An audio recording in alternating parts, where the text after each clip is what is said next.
జోసి, నీకు ఈరోజు నేను 2 మ్యాజిక్ టేబుల్స్ చెప్తాను. ఓకేనా? నేర్చుకుందాం ఈరోజు. మనకి టేబుల్స్లో 9 టేబుల్ అనేది ఒక మ్యాజిక్ టేబుల్. ఎట్లా రాయాలి అనేది ఒకసారి మనం చూద్దాం. 0 నుంచి వెళ్ళి 9 వరకు నెంబర్స్ని లైన్గా రాసుకుంటాం. 0, 1, 2, 3, 4, 5, 6, 7, 8, 9. ఇప్పుడు మళ్ళీ అవే 0 నుంచి నెంబర్స్ని రివర్స్లో రాసుకుంటాం. 0, 1, 2, 3, 4, 5, 6, 7, 8, 9. సో మనకి 9 టేబుల్ అనేది రెడీ అయిపోయింది. 9 టేబుల్తో పాటు 19 టేబుల్ కూడా ఒక మ్యాజిక్ టేబుల్. అది ఎట్లా ఏర్పడుతుందో ఒకసారి మనం చూద్దాం.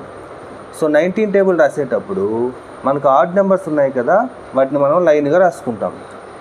1, 3, 5, 7, 9, 11, 13, 15, 17, 19.